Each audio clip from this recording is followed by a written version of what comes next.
A titular de Economía da Deputación de Lugo, Pilar García Porto, mantivo hoxe un encontro en Chantada cos responsables dunha das empresas participantes no programa Reacción Aquatic, posto en marcha polo organismo provincial a disposición das PEMES e de todos os autónomos da provincia.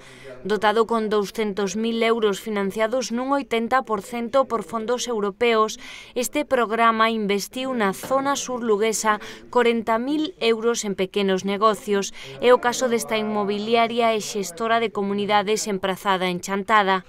Nos hoxe quixemos vir aquí a Chantada para facer un intercambio de opinións, ver como lles estaba funcionando o programa, e accedemos a esta empresa collendo unha desas 30 que se inscribiron no programa. A valoración, dende o noso punto de vista, é máis que positiva, porque son en total 200 ferramentas ás que puideron ter acceso. E, bueno, en concreto aquí estábamos falando de unha que nos sorprende gratamente porque un acceso a unha oficina virtual da Axencia Inmobiliaria durante as 24 horas do día.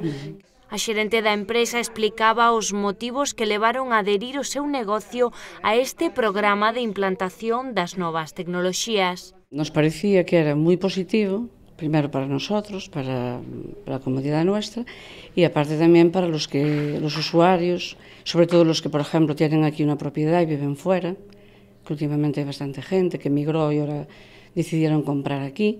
Entonces, todo lo que sea innovar, el QR, por ejemplo, pues tienes la oficina cerrada, tú te conectas desde afuera, sabes cómo está todo, entras dentro de la oficina como si estuviera abierta. Amalia Lence sinalou ademais a importancia de intensificar a presenza do negocio nas redes sociais e comentou que algunha entrada en Facebook conseguiu 400 visitas nun día. Ademais do despacho virtual, os responsables desta empresa están moi satisfeitos do novo enfoque que foron capaces de dar ao seu negocio, con formación en novas tecnoloxías a empresarios e traballadores, tamén en materias como os códigos QR. Y todo lo que sea cursos y que la empresa pues pueda, sabes, dar a los clientes. O encargado de aplicar as redes sociais á empresa foi Daniel Arias, despois de asistir a unha actividade informativa impulsada polo organismo provincial, relata os bons resultados do plan no caso do negocio inmobiliario. Aplicamos creando unha páxina de Facebook, unha páxina de fans, e, bueno, os obxectivos era ter visibilidade na rede, facer un pouco promoción dos inmobles e do que facemos aquí na oficina, e o resultado foi francamente bon.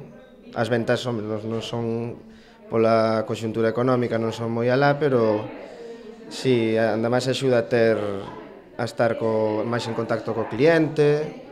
Primeiro fixéronos un diagnóstico de uso das TICs, un pouco de puntos de que debíamos mellorar, ou outras recomendacións. Unha das recomendacións foran este tipo de cursos. Eu fun o de presencia de redes sociais. A deputada Pilar García Porto sinalou que o das novas tecnoloxías intégrase nun plan máis amplo de apoio e dinamización das PEMES e autónomos da provincia, que conta con outros programas.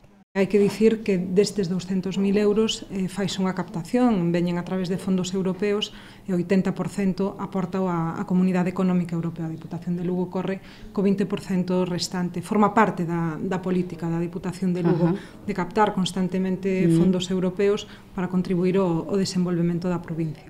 E si se están desenvolvendo novos programas, a formación sigue aí, estamos precisamente continuando con aqueles Fórmate en Verde. A maiores deses está o convenio firmado coa Escola de Organización Industrial, que tamén se está comenzando a poñer en marcha, que vai a supor a dinamización unha vez máis de pequenas e medianas empresas na provincia de Lugo, e que se está empezando a por ahora en marcha e se irá desenvolvendo ao longo do ano. Vai a ser unha tutorización directa das empresas. Primeiro vai haber unha parte de formación para as persoas que vayan a despois traballar nesas empresas con elas directamente, tutorizándoas. Segundo a Deputación, o Reacciona coas TIC permitiu a un total de 30 empresas da zona sur da provincia acceder ao uso de software e formación gratuita que o organismo provincial puxo a súa disposición a custe cero, despois dun estudo das circunstancias de cada negocio. En Chantada foron 4 as empresas que se adheriron a esta iniciativa e outras 2 en Taboada. Trátase de empresas de moi diversos sectores.